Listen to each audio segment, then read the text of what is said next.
Nations warned of widespread starvation in Gaza all the way back in December. We've had aid organizations and relief groups who've said over and over again that Israel is using starvation as a tactic of war.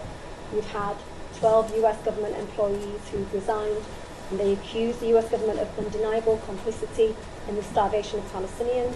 Doctors we've spoken to at Al Jazeera have told us that they, in part, also blame the US government for the horrors that they are seeing.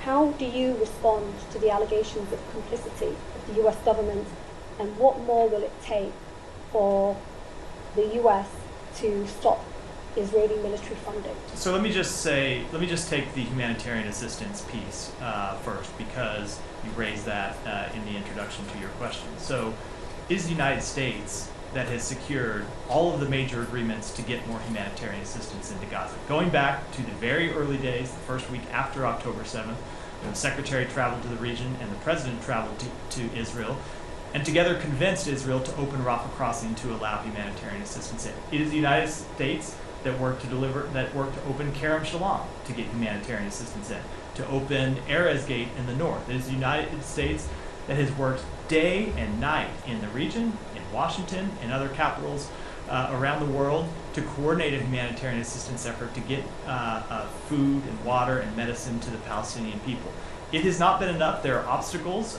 Sometimes those are logistical obstacles coming from Israel. Sometimes those are the nature of moving humanitarian assistance around in an armed conflict. But when you look at what has actually happened, the sad truth is there is widespread food insecurity in Gaza, and we have worked to try and address that.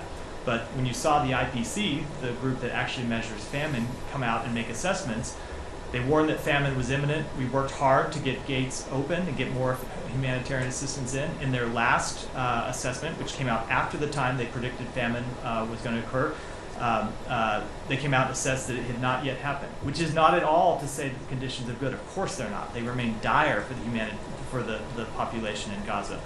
But we continue to work to get humanitarian assistance in, and will continue to do so. I cannot tell you the amount of work that the Secretary has put into this, that the President has put into this, that others in the government have put into this, and will continue to put into it. And that's not to mention the ceasefire agreement that we are trying to broker, which would allow a massive surge in humanitarian assistance and would allow humanitarian assistance to move more freely around Gaza. So when it comes to our policy for getting humanitarian assistance into Gaza and to the people who need it, we're not going to change one bit. We're going to continue. Well, no, just let me finish. We're going to continue to work day and night to get humanitarian assistance, and recognizing all the barriers, working to try to overcome them. And every time we do, something else pops up, and we work to overcome that too. And that's what we're going to continue to do. So just to follow up on that, the latest IPC report actually says that 96% of the population of Gaza is facing acute food insecurity, which is what I just crisis said, level or absolutely higher. dire. Yeah. So it's still very dire, and you've spoken about what the US has done, but the US also continues to be the biggest funder of Israeli military, and under US law, it is required that any country receiving military support must not obstruct the flow of humanitarian aid during war. And every major rights group, from the United Nations to Human Rights Watch, has said that Israel is using starvation as a tactic of war.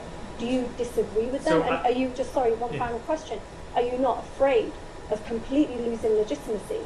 So let me just answer being hypocritical when it comes to supporting human rights in one country, not when it comes to Palestine? Let me just answer the first question. So I would encourage you to read the report that we issued on this very question 2 months ago that looked into Israel's compliance with international humanitarian law and their work, and whether they had done a good enough job to let humanitarian assistance in, where we said that there were some roadblocks that needed to be overcome, and we had worked to overcome those, and we had seen Israel take steps to allow humanitarian assistance in. At times they have been too slow.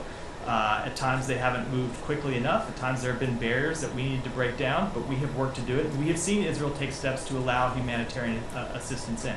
Now, as I just said a moment ago, there's always something more that needs to be done. We talked about the fact that you have a lot of assistance coming to Kerem Shalom now, but it can't move around Gaza as freely as it could because of looting by armed gangs. And so we need to come up with practical steps to address that. And I say that to get at the point that I know sometimes everyone likes to make this seem like a black and white issue that is completely simple, where there's somebody that's blocking humanitarian assistance, when it can be much more complex. There can be other problems such as the looting of criminal gangs that we have to assess, and so we're working with our partners in the region to try to assess that, and we're going to continue But to. I have to reply to that. Sorry, I just have to quickly reply to Janet, go that. ahead. Sorry, can I just quickly reply to that? Thank you.